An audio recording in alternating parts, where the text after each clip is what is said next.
Hey everyone, before this episode begins, I wanted to let you know that this episode was recorded at two different points in time. Me and my buddy Super Smack, who is the guest on this episode, we recorded this initially back in the spring, but due to some issues, which we kind of go over a little bit in the episode, we couldn't release it, so we had to come back and re-record some stuff just a couple weeks ago. So if you hear any contradictions in the stuff we're talking about, or it's stuff referencing things from earlier this year, or if you hear any differences in sound quality, that is the reason why. So with that out of the way, enjoy the episode. On this episode of Still Loading, Neon Blue.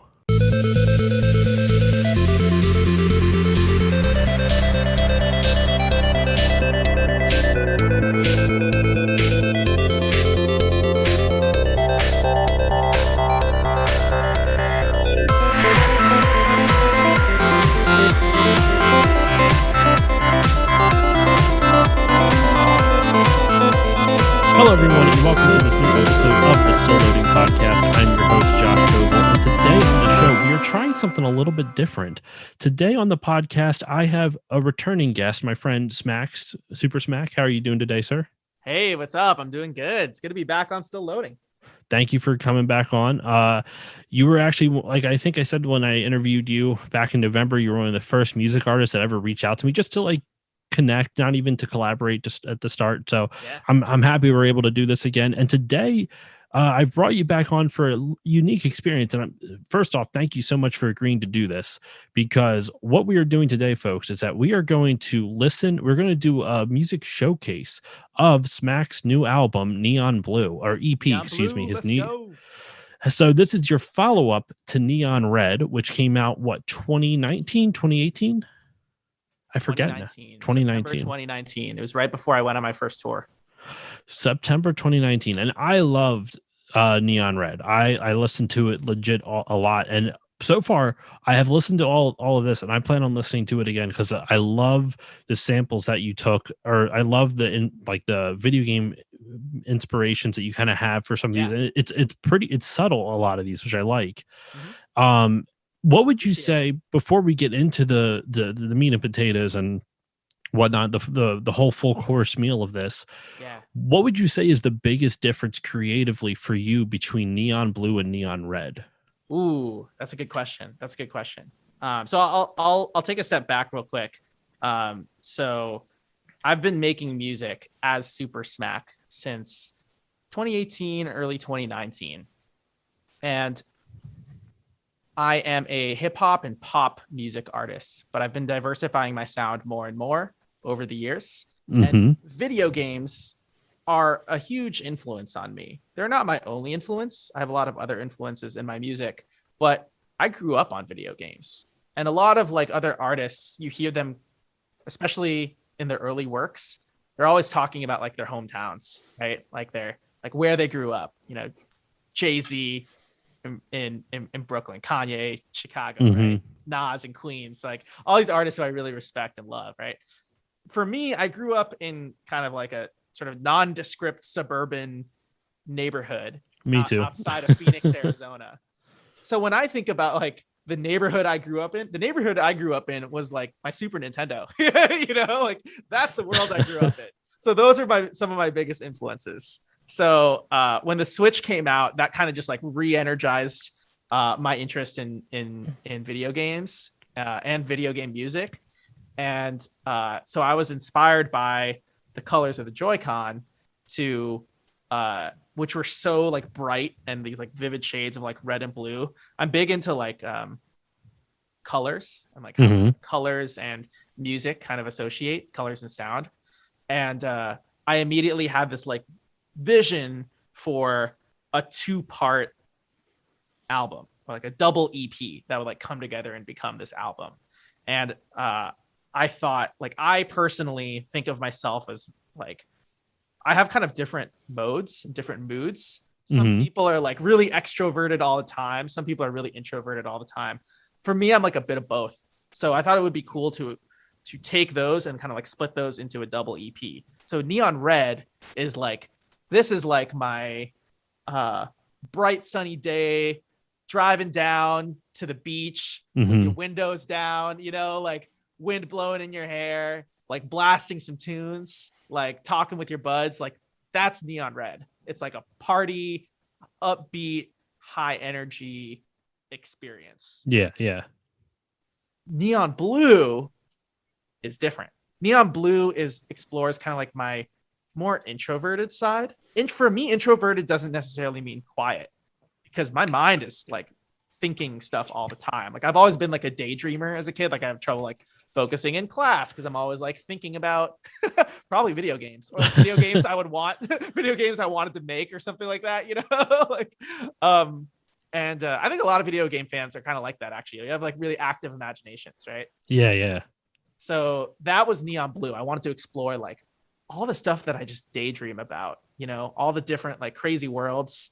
And I also wanted to like slow things down a little bit, which worked out really nicely because there's so many amazing like lo-fi producers nowadays.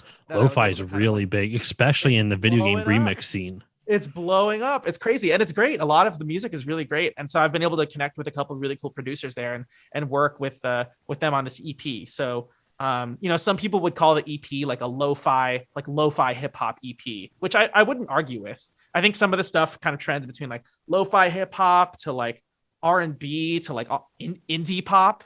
I would even say the one track, we'll get to it, is a little bit like a musical. Like it's got a bit of like, I could totally see it like this is a song in a musical. Yeah. You might know which one I'm talking about too. We'll get to it. That makes sense. I mean, that I totally got that vibe from Neon Blue when I listened to it. Like it is much more mellow than Neon Red. And what you're talking about, you're kind of the dichotomy within yourself between extroverted and introverted.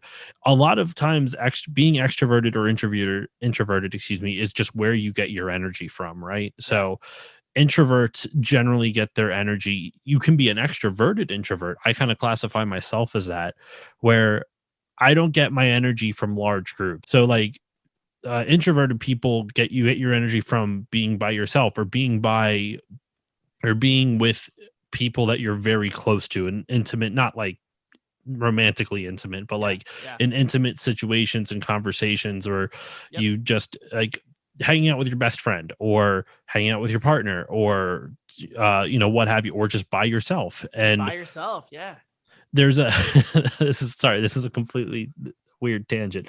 There's a podcast I love called James Bonding, and the one episode the one host, Matt Gorley, talks about self-romance, and he doesn't mean it in a gross way. He means it where it's like you wouldn't just take yourself out to a nice dinner, go see a movie by yourself, or like he talks about joking like he'll go to Venice just to take a gondola ride by himself. Why not? Didn't, right? And then he's like, how can you love someone else before you love yourself? You got to romance yourself. You got to win yourself over. And I thought that was the most adorable way of like mental self-help of like, you got to romance yourself. Like if you're not happy with yourself, you got to like, if you were trying to flirt with yourself, what would you do to win you over? Start doing that for yourself. I thought that was an adorable mindset to get into. And I kind of started implementing it in small bits in my life as much as I can. I am 100% down with that. Yeah. And that kind of energy is the intimate energy, being comfortable in kind of the slower moments. That is what I aimed to get at with Neon Blue. So, you know, I talked about driving down to the beach. That's Neon Red.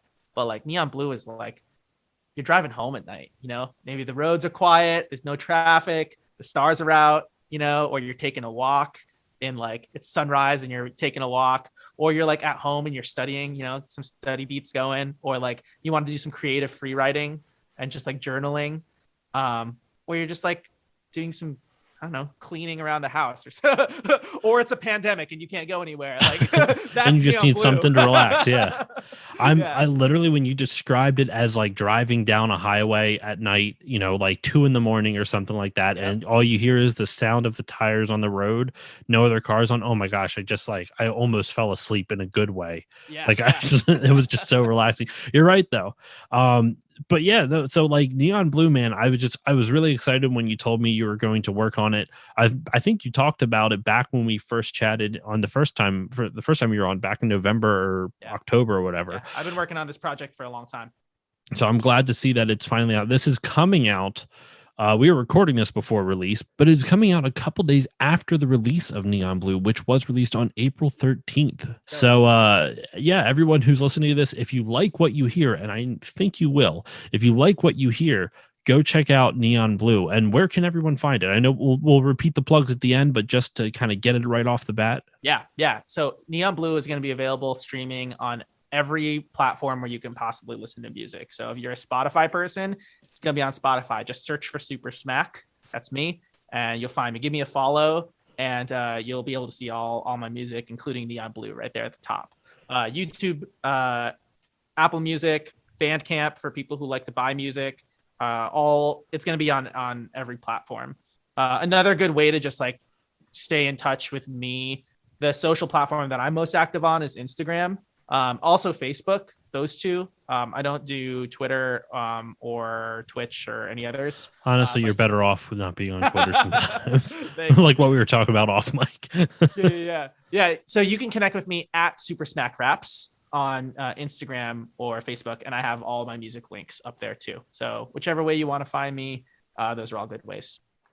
Awesome. So like I said at the beginning, this is a music showcase episode, which means we're actually going to be playing every track from his new EP, and then we're going to be discussing each track after it's played and just kind of dive into your head and see what you were thinking when you're writing it. What are some of your influences for it? What vibes you were going for each song? Like I said off mic, I'll try to mix up the questions. So I'm not just asking, what was your influences for this song? And then we listen to the next one. What was your influences for this song? I'll try to mix it up as best I can. But without further ado, we're going to dive into the first track right now. Yeah, there's only 5 tracks, so I'm pretty sure we can keep it fresh. Yeah, I know.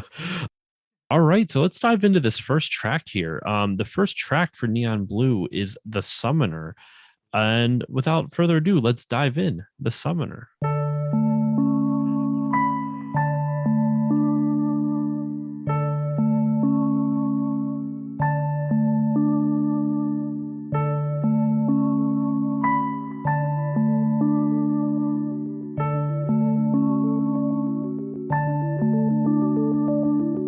Smack me nimble, smack me quick, smack me tripping over his old bum ankle. Nonetheless, he gets up anyway, dissecting angles where he can jump back the double Dutch candle. Yeah, he walks the city, but it's not like the other song. Fresh kicks and headphones, a playlist he rap along. No tough days this week, just beats to choose from. Praise the East River bringing that new sun. Boards a ferry to the borough that he calls home. By shoe puff or airship he goes on his own. But he don't feel alone, he's got so many guardians guarding his pilgrimage, holy the throne. On Mad Apps, on madmen and mademoiselles. On the far plane a black maid, she cast most spells. Praise poets could win no bells, even though knows the Grim Reaper ring no bells. Whoa. I collect friends like aeons and badges, tokens of temples where I've earned access. Spheres on the grid, we spin the axis. I'm a summoner storming the palace. I collect friends like aeons and badges, tokens of temples where I've earned access. Spheres on the grid, we spin the axis. I'm a summoner storming the palace. Why do I write? Why do I fight? Battles with bosses who just won't die. When the moment comes and the limit breaks, will the heartaches and mistakes have been worth it? Were it any other way, there'd be more of us. Chorus as wide as an ocean stretched far, but the hymn of the faithful is a painful one. Someone once told me that was art.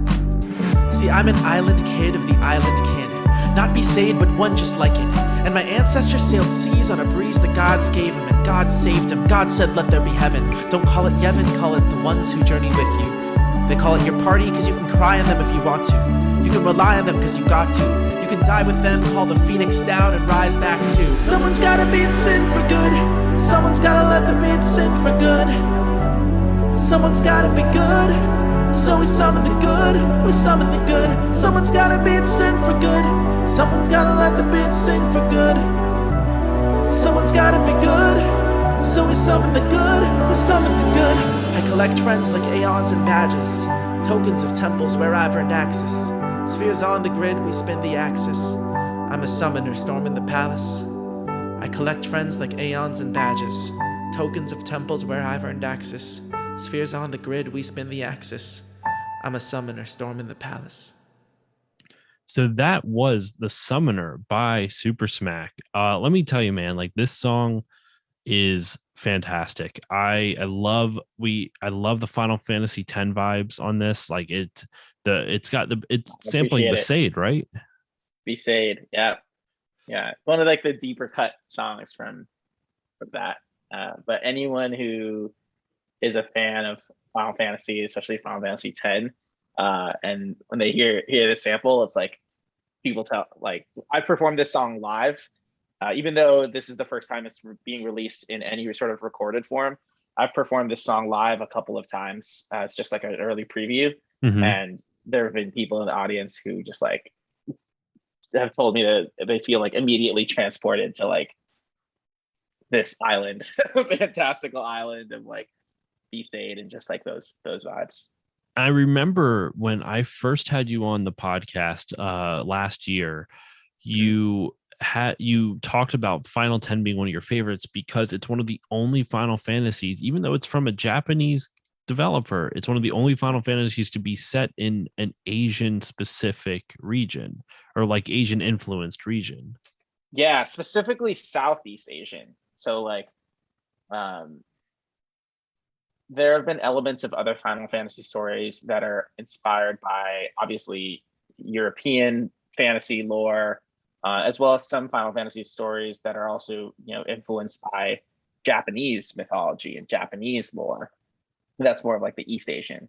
But Mhm. for like Southeast Asian settings, so in the real world, in like our IRL, this would be Yeah. like the Philippines, which is my homeland, uh, uh, Thailand, right? Like Indonesia, like Mhm. all the countries and nations in that region, a lot of which are island countries, like they're archipelagos or like peninsular countries. That setting, like the kind of tropical setting, I thought was so cool that they used that as an inspiration for Final Fantasy X's story. And obviously it is Final Fantasy X is not meant to take place in one of those IRL countries. Yeah, It takes yeah. inspiration from that, and it has elements of European and Japanese lore mixed in there as well. But there's definitely that huge influence in there, and for me, especially, like my family grew up on like a country that has islands that look exactly like Besaid, Mhm. and that's pretty cool. I've always loved Final Fantasy X, not just for the setting. I think the story is top notch. It's such I think perfect mastery of like storytelling, and the pacing is so good. It's the first Final Fantasy that I beat end to end. Oh, And okay. yeah, a lot of people say like your first Final Fantasy is whichever one you beat first. And for me, that was 10, and that's definitely been the case. I love that. And when I wrote this song, so kind of backing up, this is Neon Blue, right? And it's a sequel to my first EP, Neon Red. And Neon Red ended with a track called Everybody Got Game. Mhm. And that track was about finding community and peers and friends in other artists and other musicians. So it's basically about, I have a line in there that's like, my favorite rappers are my friends. And Yeah. that's definitely the case.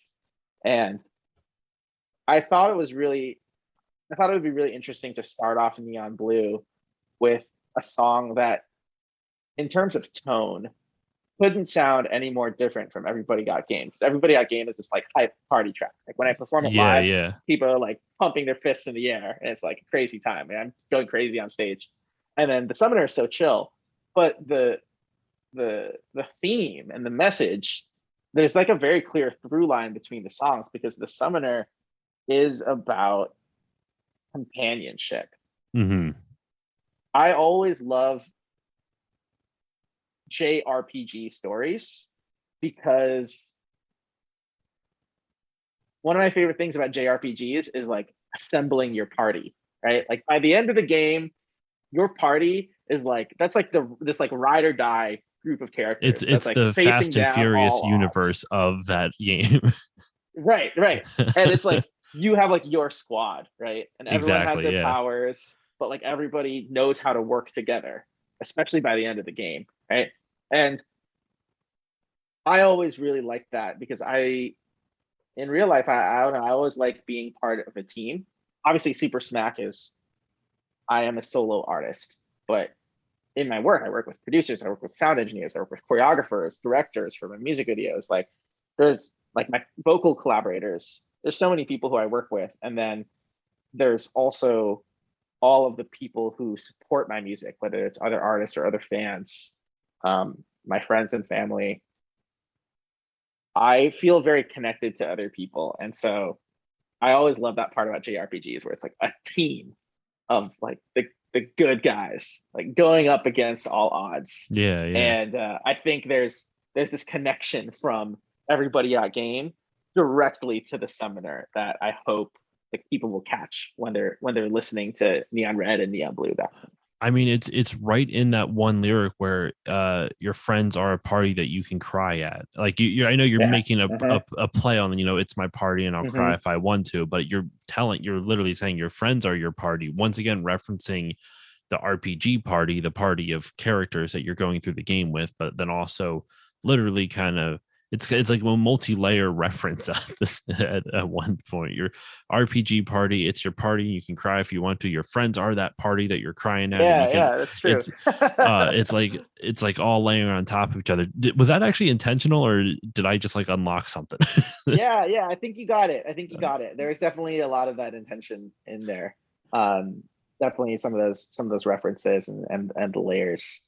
And I was going to say, and you also, like you said, you sampled Besaid Island, which is, like we talked about before, it's a lot of this game's world is based off the South Pacific, right? South Pacific, yeah, Southeast Asia, yep, Southeast Asia. I will say that. Let me correct that. And the South Pacific as well. Like they blend together. And you have a line in the track that literally says, "What I am a kid of the island kin," right? Do I remember that island correctly? Kid of the island kin, not Besaid, but that's one what just it is. like it. Yeah, it really feels like this whole thing. You each stanza or verse, or whatever, is like you referencing a different important aspect of your like an important relationship aspect of your life. One part is your heritage / family, the other part is your friends who have become family.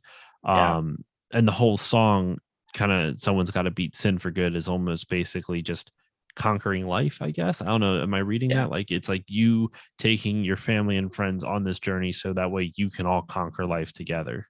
Yeah, it's whatever the sin, and I think in that sense is like whatever your challenge is, right? If it's a particular cause that you believe in, or if it's just like a goal that you have, it can be a very personal goal. That adventure that you go on to achieving that goal is going to involve and impact and touch other people. And I think that's where to me, it feels like this JRPG style quest, something that I've realized on Neon Blue that I pretty much didn't do at all on Neon Red Neon Red is very it's very grounded, and if you just read the lyrics to Neon Red, it would read like a personal statement. It's like, I am this is who I am. It's very direct, kind of like how Run DMC writes their lyrics. They're very like straightforward with it, right? This is who I am. Yeah, it's very declarative. That's what I'm trying to say. Yeah, exactly. And Neon Blue, I get those messages across. I think I was aiming to get some of the same messages across, but the form of storytelling is very different. It's much more Neon Blue is much more narrative. There's long stretches of like half of this song for the Summoner, I'm talking about myself in the third person, right? Mhm. Like the first line is "Smack be nimble, smack be quick." Smack be tripping over his old bum ankle, which is we were talking about my talking about that off mic. Yeah, that's I was listening to him like, well, that's coincidental. yeah, and this is like it almost feels like I'm like I wanted to write like my own story and imagine Super Smack not IRL, but in this world, in this like Final Fantasy X type of world where I am the summoner and I have my group of guardians and my party. And so I think that's something that you'll see in the other tracks as well, as we get into them. But it's like kind of having this like stepping outside myself and like writing a story where I'm a character in this different world, this like more fantastical setting. Yeah. So it's a little bit less IRL than Neon Red for sure. Yeah, just like I don't know, stretching the imagination. I getcha. Well, the next song is very obvious. I should say it's obvious to video game fans. The next track is called "The Fairy Fountain," so obviously that's a Zelda reference. Yeah. So I'm excited for this one because I liked you released this one a little bit early on YouTube for everyone to hear. Yep. So yeah, without further ado, let's dive into "The Fairy Fountain."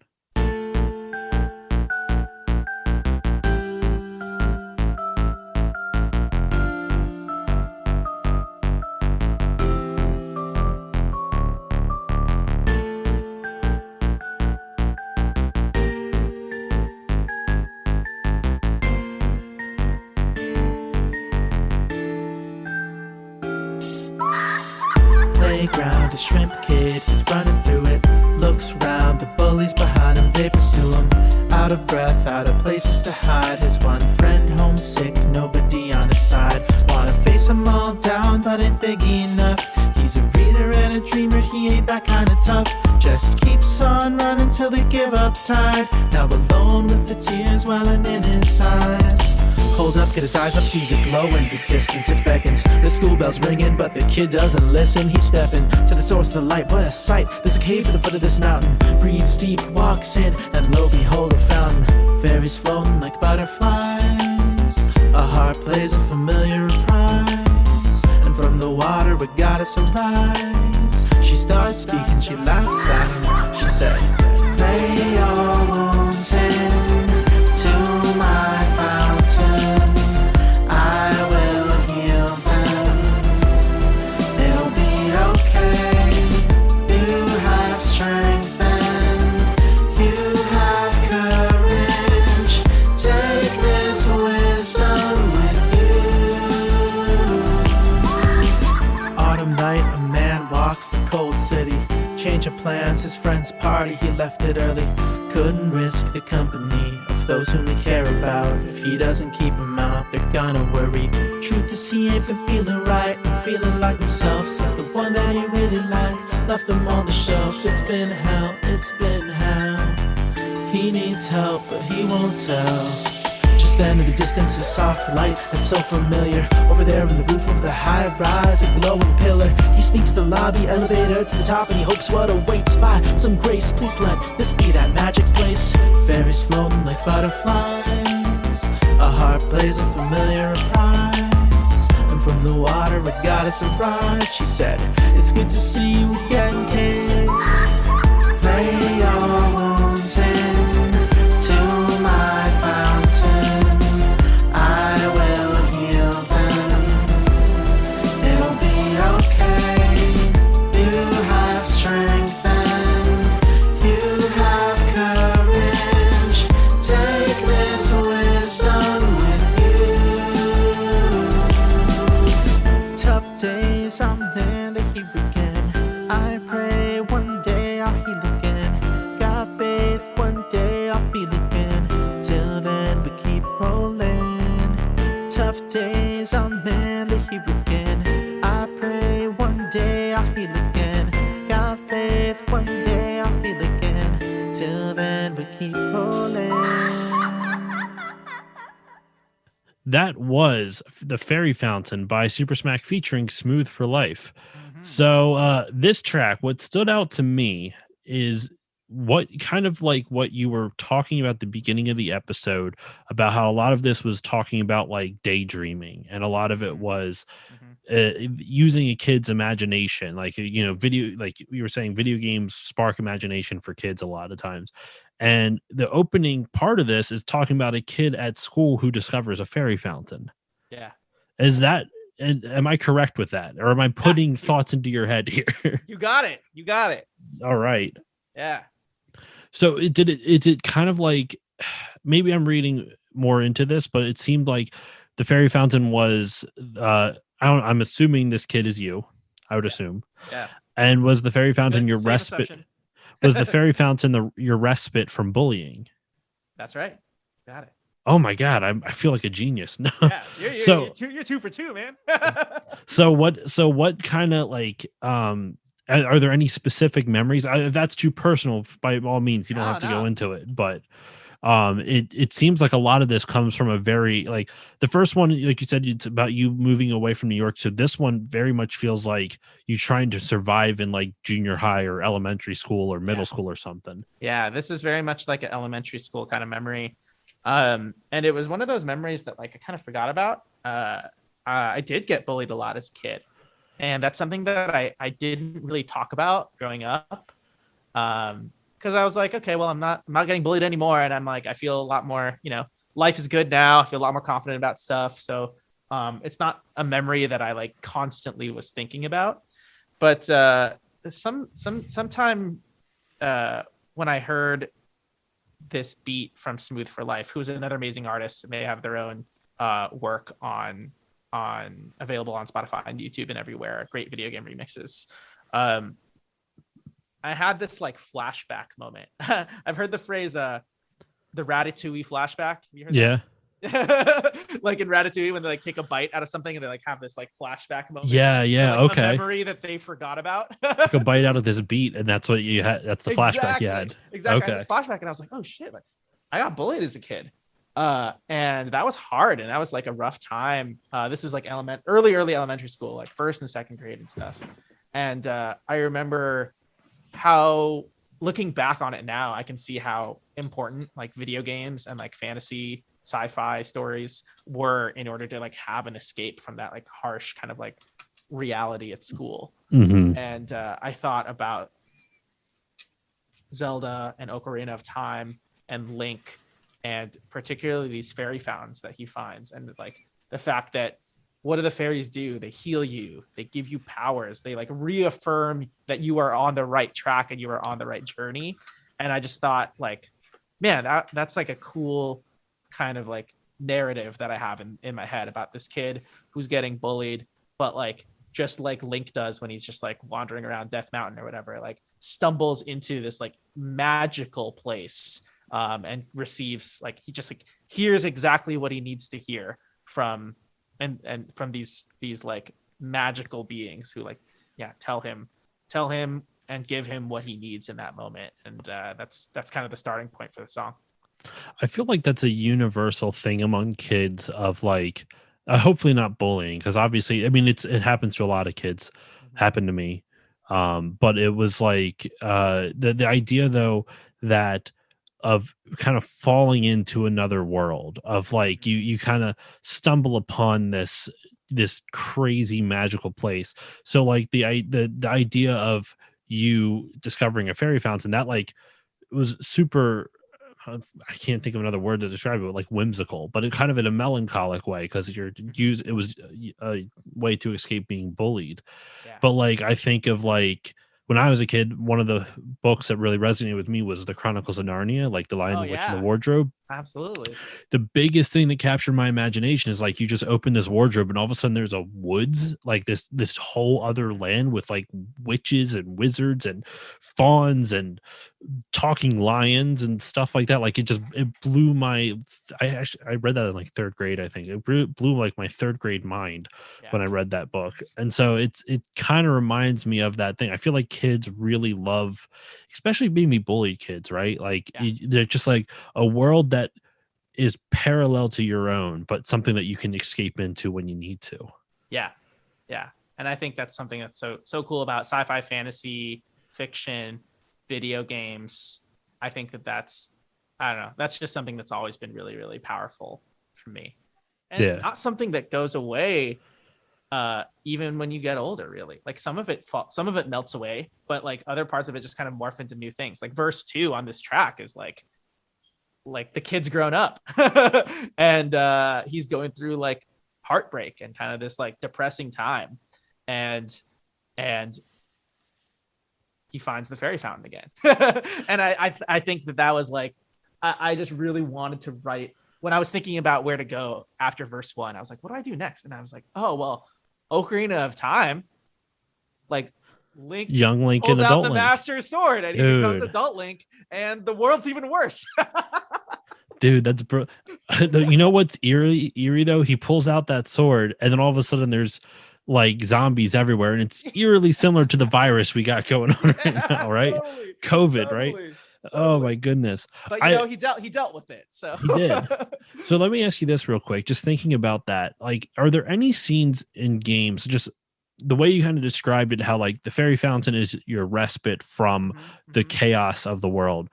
Are there any specific areas in games? Can be any game. It could be Zelda, anything, but like where you can't help but like just love every time you're there? It could be a single screen, like just something that for some reason it's just so peaceful. Maybe the artwork was so peaceful to look at, maybe the story element, maybe the story at that moment was hit you right at your core and it really resonated with you. But is there like a scene or like a screen or just some area in a game where it's just like, if you could, you would want to vacation there, or you would want to revisit that 1,000 times to get that same emotion back that you did the first time? Yeah, I got 2. One is Ocarina of Time, Gerudo Valley. Okay. I remember when I stepped into that level. Oh my god, I felt like and I heard the music, that little Spanish guitar. I was like, "What is this place?" And I think I found it out of order. Like I was just wandering around Hyrule Field, and I ended up like in the start of Gerudo Valley. And I was like, what is this? And like I jumped off, and Link went into this diving motion and like dived into the river. I had never seen anything like that in a video game. It was oh my goodness. Well, so I want to go there. I want to vacation there for sure. So what's your second one then? My second one is Star Road from Super Mario RPG. Okay. Yeah, you played that one? I have played that. Yeah, I like that game. One of my favorite games of all time, especially growing up.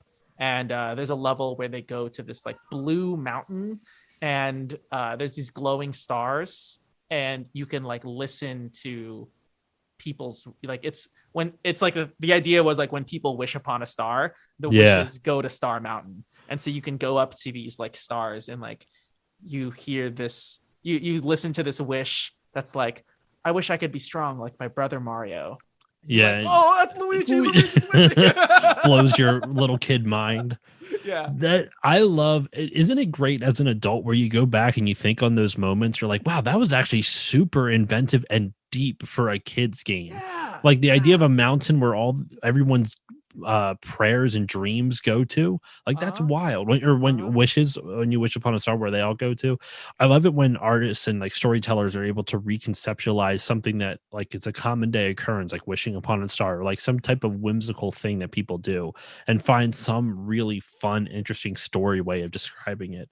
For me, real quick, the one I can always think of is right outside the Forest Temple in Ocarina of Time. I don't know why, but that area, like there's that maze right before the Forest Temple. Once you get through that maze, and there's the area with the cool little pedestal where you can play the Minuet of Forest or whatever, a Minute of Forest. That's right. Yep. For some reason, that area I loved. I think because as like a kid, I had a crush on Saria.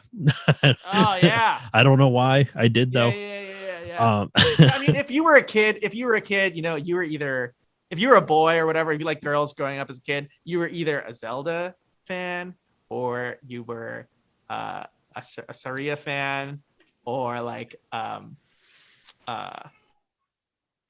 or if you like the older from those the girl. Milan. Yeah. I was gonna say, or if you liked older women, Impa. Or Impa. Oh yeah. No, but for me, it's that. I don't know why. I really like that area. Anyway, that's a good pick. Yeah, I love that. But I don't know. I love that type of. I love areas in games where it's like, for some reason, this place feels like home to me, and I don't know why. It feels comfortable. Anyway, we'll move on to the next song. The next song we have here is Time by Super Smack featuring D&D Sluggers. He has done a lot of stuff with Megaran. I've listened to a lot of his stuff with Megaran as well, and he does some great stuff. I haven't listened to any of his solo stuff, but before we get into, would you have any suggestions for me to check out D&D? Absolutely. So any of his music is great. I'll give you two. He has an album that he did 10 years ago. He's about to celebrate the 10-year anniversary of it, called This Album Is a Party. That album is great. And there's a song on there called Very, Very Direct. And that song is just very, very, hits me very deeply each time. It's just a beautiful song. It's called This Album Is a Party. Yep. All right, I'm going to write that down real quick. And actually, then his other one is it's only on Bandcamp, so you gotta go to Bandcamp to find it, but you can just listen to it there. And it's called This City Will Break You, I believe. And it is a cyberpunk, not the game cyberpunk, but like cyberpunk genre, like Neo Tokyo, that kind of cyberpunk. Okay. It's inspired by that kind of genre. That's a great album too. He just came out with that last year. All right, so let's move on to the next track on our list. It is Time featuring D&D Sluggers.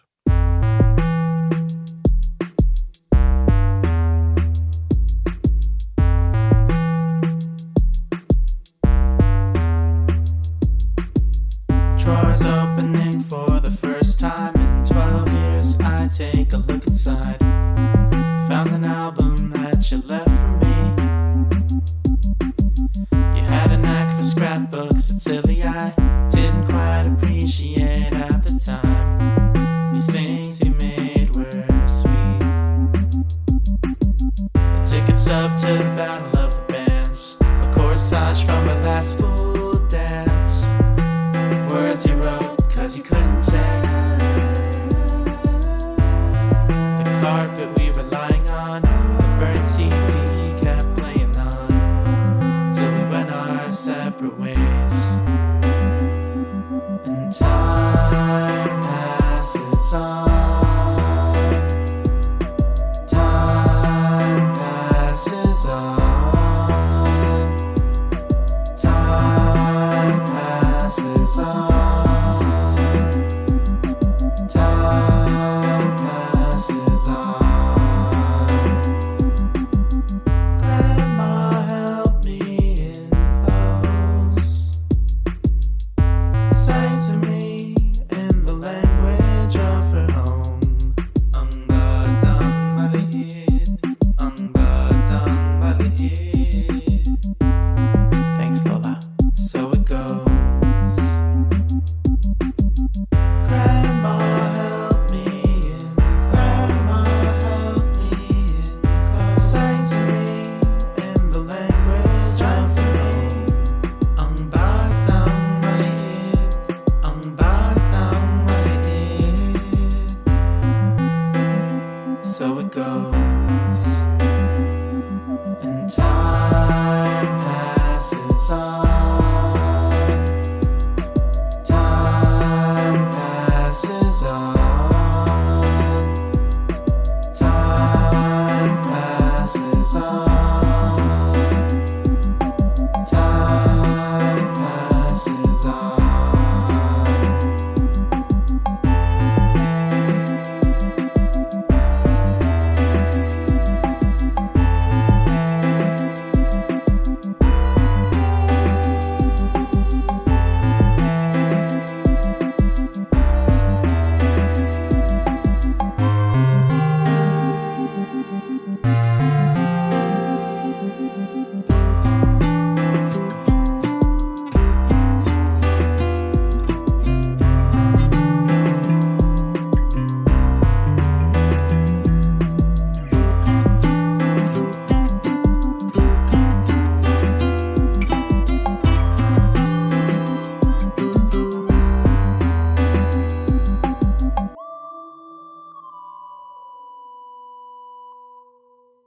So that was Time by Super Smack featuring D&D Sluggers.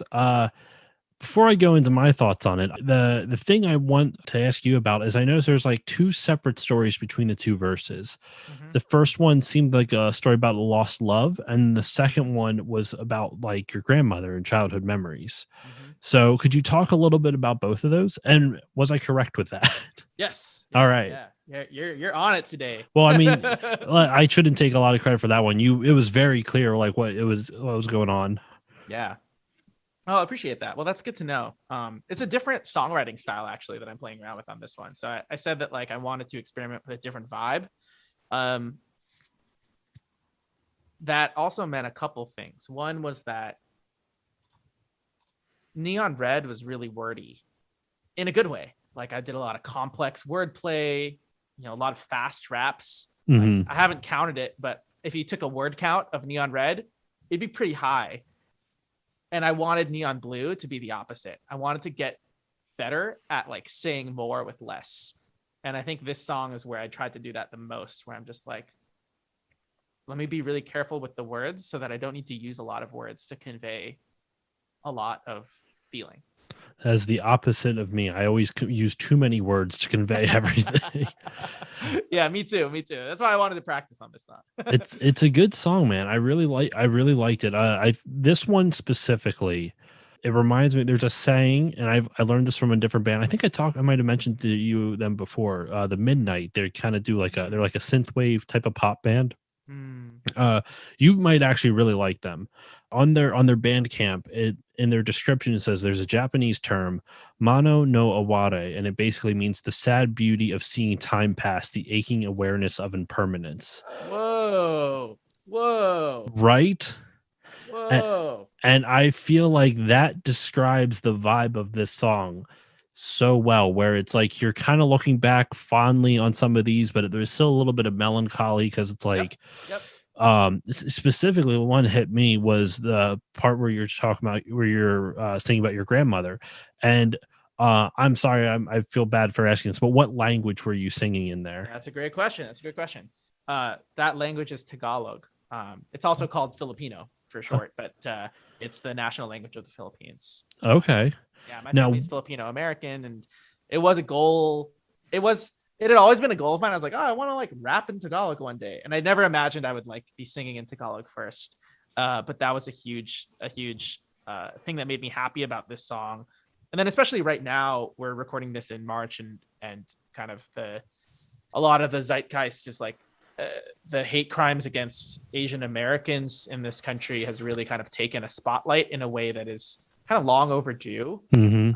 And I think part of that is it's not just about being in the news, but it's about being in popular consciousness and being in media and being in music and movies and TV, and like I think just better representation and inclusion, and just honestly just like telling more stories or hearing more from Asian American creatives Mm-hmm. is a big part of like this larger thing that I think will help make life better for a lot of Asian Americans and frankly everyone, because it'll make life better for everyone the more that we can do that. So that was like just a huge, just like icing on the cake for me to be able to really release a song where I'm just taking, it's not even one line, it's almost like half the verse, right, which is in another language. And that's exactly what I wanted, is for people to be like, what language is that? And I'm like, well, let me tell you, this is a little bit about my family. And so I wanted to share that here because that's a big part of who I am that I had not really touched on in any of my previous music. And especially now, like you said, it's very like we're only a couple weeks out, not even like a week out from the mass shooting in Atlanta, of all the different massage parlors that got just that horrible tragedy. So, and I agree with you. It's really important to have more voices in general. I mean, Asian American people of color in general, but like totally. it's sad that it feels like just at least once or twice a year, it's just trading off which group is getting shot at. But all right, that got really dark there. Let's get off. No, it's true. And so that's why I think it's just like the first time that we think about a particular group of people, for example, Asians, right?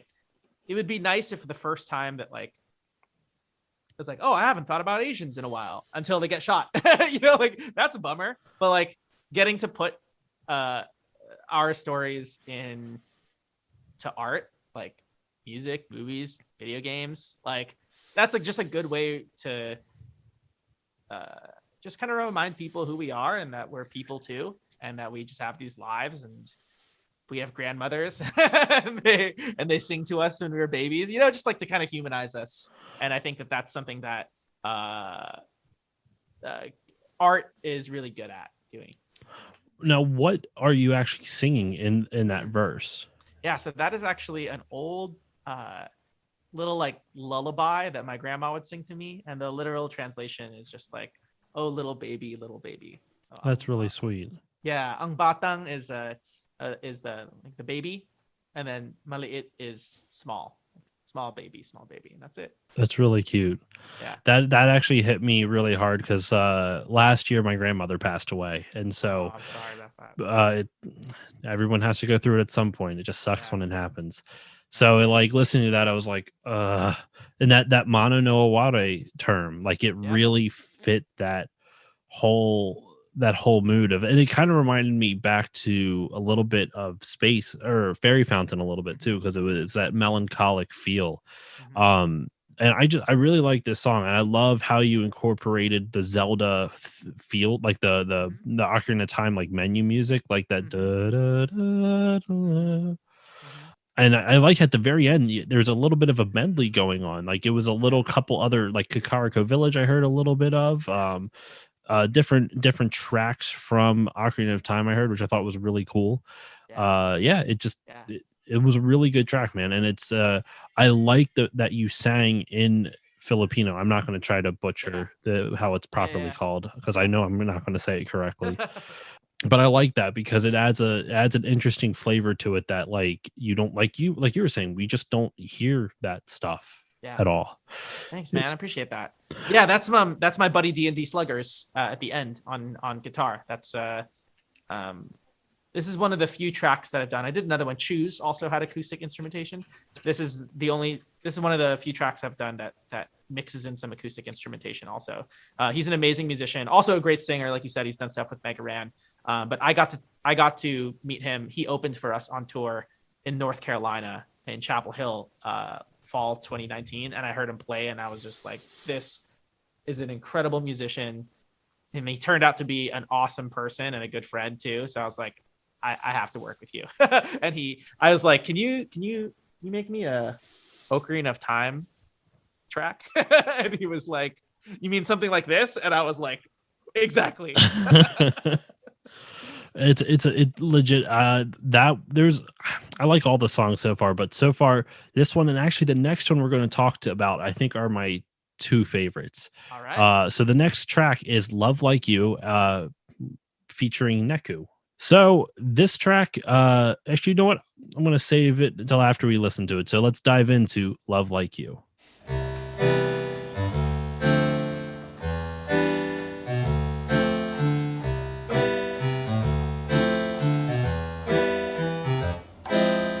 If I could begin to be half of what you think of me, I could do about anything. I could even learn how to love.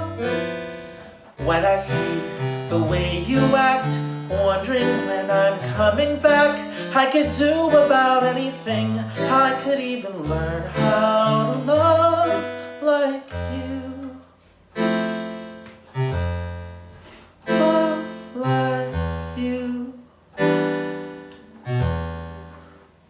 I always thought I might be bad now. I'm sure that it's true, 'cause I think you're so good, and I'm nothing like you. Look at you go, I just adore you, and I wish that I knew what makes you think I'm so special. If I could begin to do something that does right by you, I would do about anything. I would even learn how to love like you. Love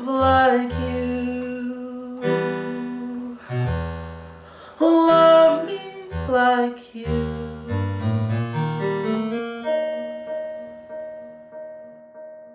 That was Love Like You, featuring Neku. So this one, talk a little bit about this. We talked off mic about this, and you told me something I didn't know, which I guess I probably should have. I'm a little out of the loop on cartoons, I guess. So Yeah. let's talk. So go ahead, talk a bit about this. Yeah, so this is a song called Love Like You, and it's a cover. The song is originally from the closing credits of an amazing show called Steven Universe, which probably most people have heard about, maybe not everyone's seen. It's one of my favorite shows of all time. The songwriter, who's also the singer on the original recording, who is also the person who created the show, her name is Rebecca Sugar, and they are just incredible. One of the most incredible writers, imaginations, I think, of like, honestly, of our modern time. So this song is one that so I don't do covers like ever. Like I like writing my own original music, but I was jamming out with my buddy Neku, who actually produced a couple of the tracks on Neon Red. He produced Label of Love and Everybody Got Game. And Neku does video game and cartoon remixes, and his music is super, super dancey. It's awesome. Go check him out on all platforms. And we were jamming out, and we were like, oh, it'd be kind of fun to like do something like chill and different. And so we did this like ballad, slow version of Love Like You, just in his living room. It was one of the few times, because we actually collaborate mostly over the internet, and I just happened to be in town where he was, and so we were hanging out, and we recorded it just kind of off the cuff, and it ended up being and there was no audience, right? We were just playing for ourselves, and it was just one of those things where it was like, whoa, that was a really good jam. So I kept the file, and when I was putting together the EP, I was like, wait, this would go perfect on here. This is just like a perfect vibe. Like, I'll put it in the middle of the EP. And so I was able to get a license for it, a cover license, which I was really grateful for. A lot of people cover this song. It's kind of like becoming like a nerd standard, if there is such a thing. No, there's a bunch of them. Yeah, like Jump Up Superstar from Mario Odyssey. Oh my gosh, a new like nerd standard music. So you'll hear a bunch of other versions of this, but I think ours is pretty different, which I really like. I love he was playing on his keyboard, but it sounds like a 16-bit like accordion almost. Mm-hmm. And we took it really at our own pace, and like if you tried to put a metronome to our track, like it wouldn't work, because we're like going slow and then we speed up and then we go slow again, and it just has this really organic feel. The song is just really special to me, just because I just think it's so beautiful. And the lyrics are they're about loving, to me anyway, my interpretation is about loving either someone or something so much that you just want to be whatever you can for that person or for that thing.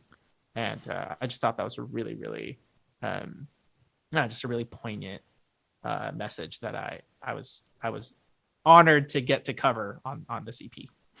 So this was the recording that you guys did like forever ago, and you just mastered it a bit and threw it on there? Yeah, I just mixed it and mastered it. Worked with an amazing, I should give a shout out to my audio engineers.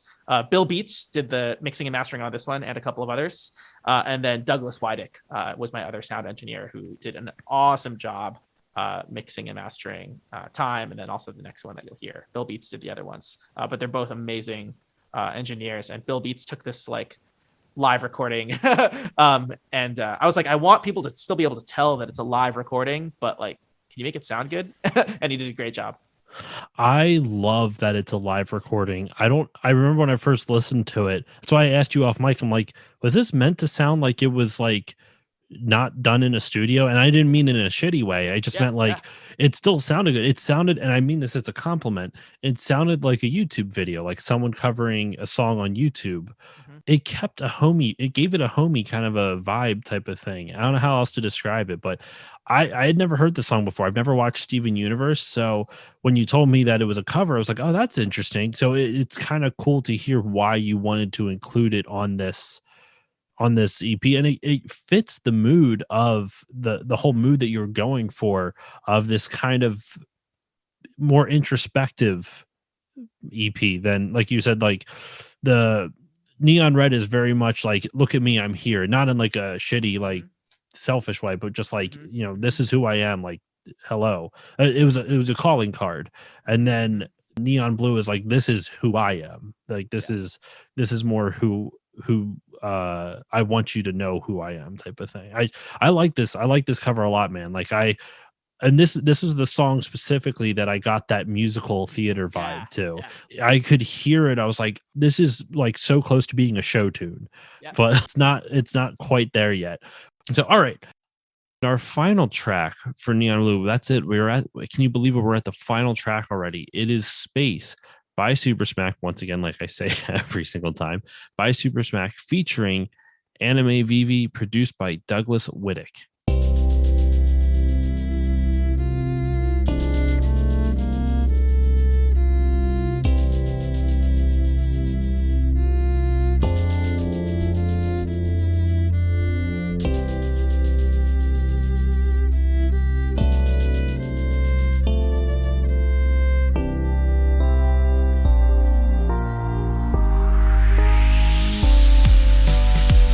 Captain Smack with the wide eyes and the bright smile. It was a bright eyes and a wide smile. Rhymes written in wild style. Learn these rap tricks back in the kingdom of turnstiles. I earned the title of Switch cause my skills were quite versatile. And erstwhile, 30 years I landed on this blue globe. Eyes on the horizon looking like it wasn't New Hope. I'ma miss this place, bit cliche, but it's true though. You made me feel at home just like a bowl of mom's menudo. One last chance, take a glance at all these things that I have built with my two hands. Time passes on and space expands, but I saved a final dance. Here we go, coast to coast, atmosphere to zero G's. The seeds of Super Smack were sown by a group of hero G's. Just like then, I'm taking now a leap for deep humanity. Peace, thanks, and farewell, gravity. Take me to space, take me to space. It's been a while since I've been running my race. I fell for this planet, it's not like I planned it. Now it kinda hurts to say goodbye, but I gotta say, you made me this way. And maybe someday I'll come back to play a show to say thank you. You know that I praise you. I got you smack dab in my heart. Take me to space. I truly wish I could deliver this in person. Instead I will deliver it in verse. Shouts to the uke shop where I got my first shot at rockin'. To sign up sheets at open mics from Queens to the New Yorican. To the homies down the underground, North Coast, bring it in. Shouts to the Asian American comics who gave me comfort in my skin. To the sold out home crowd on a 16-city tour. Fans and friends from every phase of life at the Arlene's grocery door. Nice. The long and hard goodbye. The sweetest chapters that we write will end.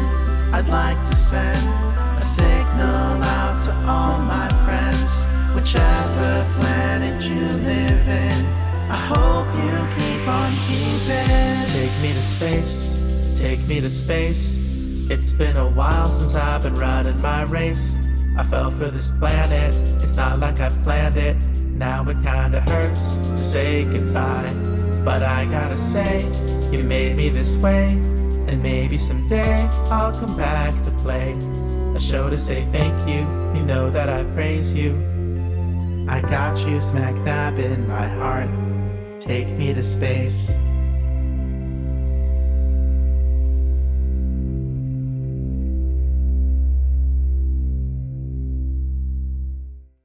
All right, and that was our final track, Space, by, once again, Super Smack, featuring Anime Vivi and produced by Douglas Whittick.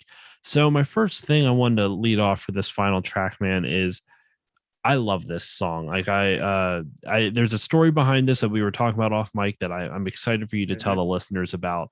But the first thing I gotta say is I love the whole kind of message of this where it's learning that you're having to leave something behind that helped you grow for so long. Something that, and it's a bittersweet goodbye where it's a lot of where nostalgia comes from, where you're very cognizant of like, I don't know if I'm ever going to come back to this place again and be able to have those same experiences again. And but it's not a melancholic way of looking at it. You're just kind of like, it's just pure gratitude. It's just nothing but love for it. And I really enjoyed the whole vibe of this track. Oh, thank you. I really, really appreciate it. Really appreciate that. I love this track too. It's it is one that I'm really proud of. You got that message. I think is definitely there, and it's definitely was one of the harder things to put into a song, I think, compared to like other songs that I've written. This whole EP, I think, is a lot of things that were a little bit of a challenge songwriting wise, but it's a challenge that I think hopefully ended up definitely for the better. Well, I think you say in the summoner you're 30 now, right? So you're in your I'm assuming that's correct. You're in your early 30s, right? Mm-hmm. Mm-hmm. And Neon Red, once again, that came out 2017? 2019. 2019, was it 2019? Most of the songs for that were written by like late 2018 though.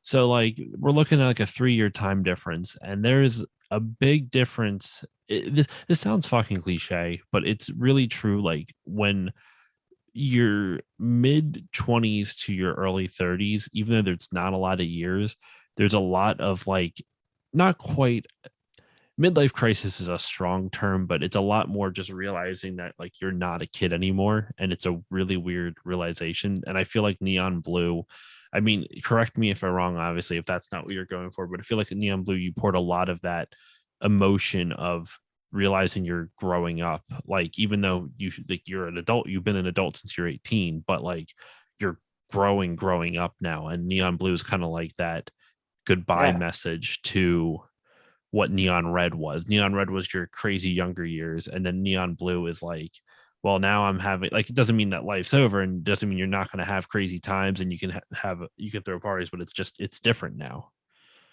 I think so. I think there's definitely, the way I like to think of it is not really like young versus old, or immature and then mature, because I think I view life as like, I don't know, this gets like philosophical, but I think it's like, I view life as like chapters or seasons. And I think, just turning the page from what I did on my first EP, like I didn't want to retread that ground. I wanted to explore like a different kind of aspect of who I am, and share that.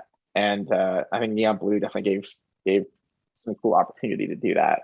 So yeah, it's just a lot more reflective. I think whether it's a lot more reflective of the impact that a place can have on you. And Space is written about a few different things. It's back to this kind of storytelling aspect again, where I'm talking in the third person again, right? The first line is Captain Smack with the wide eyes and the bright smile. Or was it bright eyes and a wide smile, rhymes written in wild style? And so I'm like imagining myself as captain of this ship. This beat is inspired by a track from Pikmin. Yes. And so it's like I'm Captain Olimar, and I'm like about to go in the hop in the SS Dolphin and like fly around to like the next planet, And I think that I'd imagine that, I don't know, we don't really get a whole deep character study of Olimar, right? But if I was Olimar, I would imagine that like as exciting as it would be to get to explore so many different planets, if you get to be on a planet where you form a really strong connection with it, you know, where that experience shapes you, it's always really going to be bittersweet to have to leave it. And that's how I felt about, I started writing this song about a very specific thing, which was leaving New York City. I've lived in New York for like 8 years.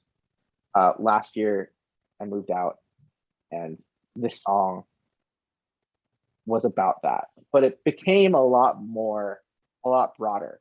It's like kind of about New York City still. I talk about specific things in New York, right? Like specific places where I went from open mics, getting started as a songwriter and a rapper and as a musician, and then building up to like where I'm playing sold out shows on a tour that I've done to all these different cities. And I'm passing through my hometown and seeing just like my home crowd turn up, and that feeling and that rush that I get, and all my favorite things. So a lot of my favorite things about the city. And it's funny, there's like another through line to one of the tracks on Neon Red, which is Choose. And that is also a love letter to New York City, but it's a different kind of love letter, right? Because now this is almost like a love letter and sort of like a farewell letter. And that's not to say that I won't, like, I'm doing a show in New York like pretty soon actually, so I'll be back there. But it's just acknowledging that seasons will change, and then sometimes it doesn't even involve a geographic change, right? You could be in the same place, but maybe you don't change, but the place changes, or vice versa. And so it's just kind of reconciling with the fact that at some point we all get to a point where we have to turn the page on one chapter and start a new one. And how can we honor the chapter that we just finished? And that's I think a lot of what this song is aiming for. So it started out as like this thing about me in New York, but it's about so much more. It's really about like every place I go to that I have to leave, whether it's a physical space or like a metaphorical space, or like, you know, a career that I leave behind in order to start my next career, that sort of thing. So it's just about that transition and moving out into the next beyond, and like being kind of unsure about what that's going to hold, but still embracing that mystery, like the mystery of space, almost being right? confident about the unknown because of the lessons you learned from the places you've been. You reference Choose. It's a good comparison, because Choose is very much like your love for New York, but in the moment of it. Like you're in the middle of it, and you realize how much you love this city or this place, or like you said, like this space that you're in, and you realize it. So you wrote a song about it. Now Space is literally acknowledging like, all right, I love that place, but I'm moving on from it. So now I'm somewhere else. So yeah, that's a really, once again, just the the yin and yang of Neon Blue and Red. I think you even referenced, don't you reference that somehow in Neon Red somewhere? I forget what it is. There's a track somewhere that you reference yin and yang, and I'm blanking on it. Yeah. In Everybody Got Game, that's what it is. I've got a line where I say, for all you listeners at home, he's literally going through all the lyrics in his head right now. I am an artist. When I get pent up competitive energy, here's what I do. Forget about people who famous and don't deserve it. I just focus on the ones that do. My friends, my peers, my heroes, my mentors. That's where I'm pointing my energy to. There is such a thing as a healthy rivalry. Let me describe it to you. Pen and Ryu, red and blue. That's the original palette town, and the colors of my jacket too. It's that neon yin yang harmony where inspiration comes through. There it is. There it is. I have to get a running head start. I feel like so much of rapping is just muscle memory of the lyrics. So it's like starting in the middle. It's like, well, I'm used to literally all the other exercises I did up until then, type of thing. If that makes any sense. Yeah, I think, but you hit the nail on the head with the yin and yang stuff, because like Choose is literally about making a decision, right? It's about what you can control, and I think that like the yeah, the things that we can control are so important, right? But as I think, especially as we've seen over the past like year, there's always gonna be things that we can't control and we can't Mm-hmm. foresee. And life's gonna take us in weird twists and turns. I think that's like everyone who I've talked to over the past year, it's like story of everyone's lives right now, right? And so I think space kind of acknowledges that, like, yeah, I'm making this decision to move on, but I also don't know what's gonna happen. There's gonna be things that like are that pop up, right? Like even when I say I fell for this planet, it's not like I planned it, right? That's like acknowledging that sometimes like serendipity just happens. Yeah. And I think that's something that I definitely wanted to explore more on this record. Um, in a not so subtle transition, there's a story behind this track too of how it finally came out. Like there was you had to Yeah. switch some stuff up, right? No pun Yep. Yep. intended with no pun intended with the switch thing there. Right. Yeah, I kind of love this story actually because it's in a weird way it kind of ironically supports the theme of the song, which is I had this track basically done 6 months ago, and I hit some licensing issues, and so I had to go back and rework the entire instrumental from the ground up, and that was a bummer at the time for sure. But I talked to a lot of other artists, and pretty much, especially in hip hop, I don't think there's a single hip hop artist like a hip hop artist who's a little bit more further into the careers who I've talked to that hasn't hit on licensing issues at some point. I mean, I'm not So surprised. yeah, I mean, I'm glad we caught it before the thing came out. We resolved it, and now everything's all squared away. But what it gave me was the opportunity to, first off, it was a challenge, right? How to remake this song in a way that I couldn't use the original set of tools I was using. And number one, I got to shout out to my producer, Doug Leidick, over at Sweet Tea Studios Oh man, in I've Brooklyn. been saying his name the wrong the whole time. I apologize, It's all Doug. good. Yeah. And he just did an incredible job. I think it's even better, the beat that he made on this. It's so much more immersive. And he added these elements of like indie rock elements with like Mhm. deep, like vibrating bass. And he really leaned into this like reimagining of this like Pikmin sound, which I love. And then what also happened was in this time period of 6 months where we were remaking the song, I got brought on to this show by my friends over at Ongaku Overdrive. They did a virtual show called Virtual Ongaku, Mhm. and it was in May, and it was a they decided to make this show a fundraiser for Stop Asian Hate charities, which was a cause that I is watched that. really important to me. I think we've talked about it on the show, Yeah. and that getting to be on that show as an Asian American artist, the fact that they brought me on was really cool. And then they also brought on a few other artists, including Megaran, the Megas, and Lauren the Flute and Anime Vivi, who I hadn't met before. Anime Vivi's awesome Asian cellist who does covers of video game and anime music. And I heard Anime Vivi's music, and immediately after the show, I think it was later that night, I DM'd them and was like, do you want to hop on this track? And if I hadn't had to remake this song, that wouldn't have happened. And Anime Vivi was totally down. We sent some files back and forth, some ideas back and forth.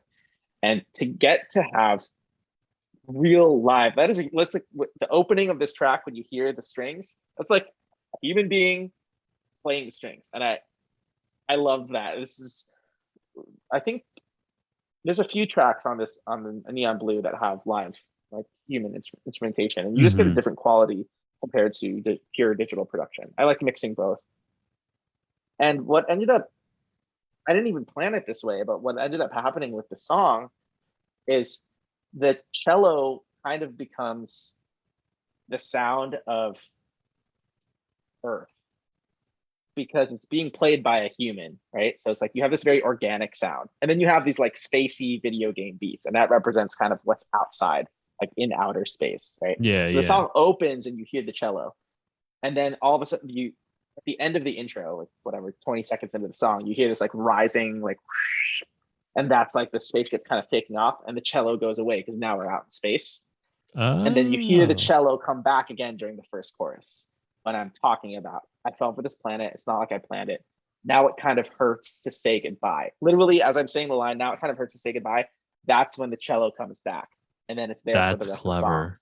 And it's like looking back, it's like Captain Olimar is in the spaceship and he's getting ready to go on his next adventure, but he's also looking back on the planet with all the Pikmin, which if you play the game, I don't know, spoiler alert. Do we do spoiler? We do spoiler You can alerts on the spoil. show. It's fine.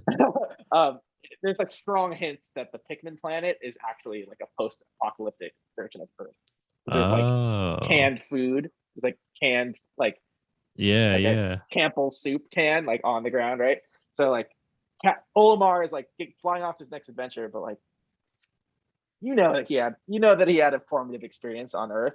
He's gonna miss this Pikmin. Mhm. So like that's like me looking back, and I don't know, this interplay between the digital production that Doug did and then the live strings that Anime Vivi added. I am over the moon that we had the licensing issue 6 months ago, because none of that would have gotten to happen. And like the version of this song that you're hearing on this record is not the version that I originally intended, but it is like absolutely the version that I'm really, really happy with. That's gonna go out in the wild. And it's crazy. You mentioned before how a lot of not the planet you or for the basically the serendipitous meeting, not what you expected, but what you needed and wanted.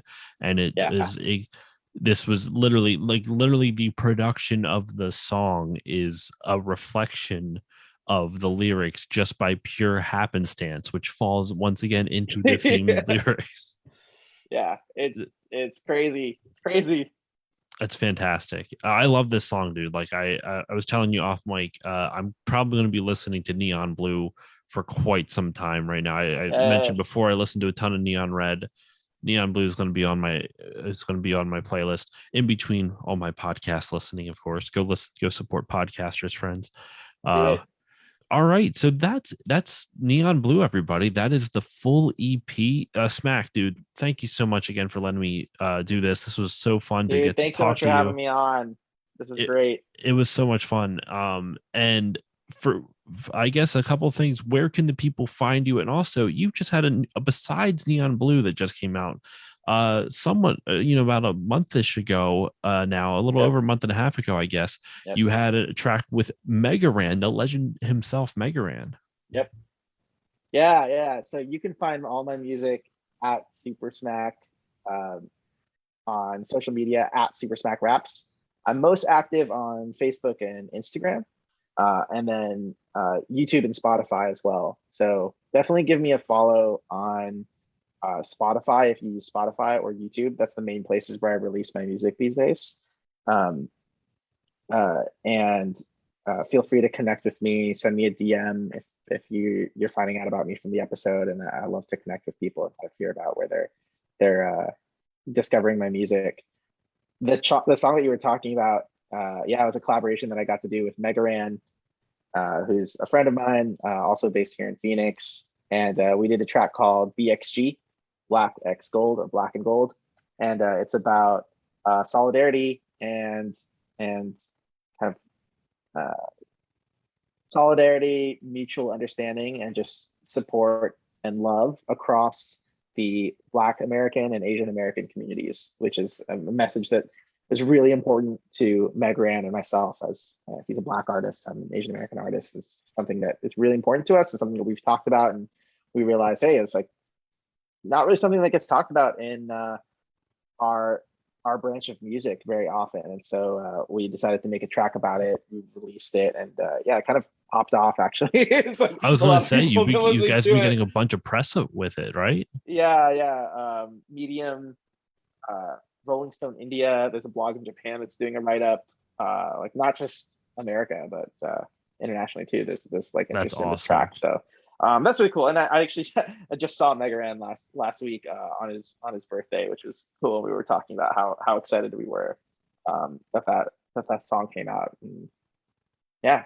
That's So awesome. you can check that out. That's on those platforms, and you can also listen to Neon Red, which is we've obviously talked about a lot on the show already, kind of the prequel to Neon Blue. So that's out there for you as well. So yeah, if anyone wants to reach out, also my email is smack@supersmackvaps.com, and my website is supersmackvaps.com. If anyone would like to reach out more direct. All right.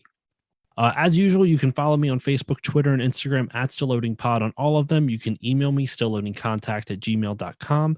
You can, if you want to support the show, the two best ways to do that is A, give it a rating, 5-star rating and review on Apple Podcasts or whichever podcasting app you use. That honestly is the most helpful to me. It helps get more people to find the show. But if you want to support it monetarily, you can go to Patreon, patreon.com/stillloadingpod. Even just $1 a month will help the show grow. And in all honesty, I'm just going to be honest with y'all, the rewards aren't that good right now, so I'm going to have to revamp that. So if you want to support the show for just out of the goodness of your heart, that's honestly the best I can offer right now. I need to work on getting some good tangible rewards for everybody. So so go support the show. 5-star review. Still Loading Podcast. That's why I always like to do the thing that is free for anyone, just a 5-star rating and review. That honestly helps a ton. This is Super Smack telling you to go do that right now. I'll also give you the smackdown, but okay. And then the most important shout out, of course, is the Bit by Bit Foundation. The Bit by Bit Foundation is a nonprofit organization whose mission is to put video games and video game consoles in the hands of children receiving inpatient care at hospitals and children's hospitals. So if you want to go support them, they actually just had a really successful fundraiser with a Twitch streamer. The Twitch streamer raised like $2,000 for them in a day, which is fantastic. Whoa. So that's all going to go to donating games and consoles to the hospitals. And actually, shout out to my friend Smash Brothers Gaming, just because he sponsored the month of December over with Geek Guilt. And he also donated 5 games in a giveaway where he gave 5 games away to one of my Instagram followers. And he donated another copy of those same 5 games to the Bit by Bit Foundation, which is really awesome of him. So, go give him a follow. But anyway, bitbybitfoundation.org, and that will do it for this episode of Still Loading. Smack, once again, thank you very much. Peace. Thank you for having me. And I will see you all next time.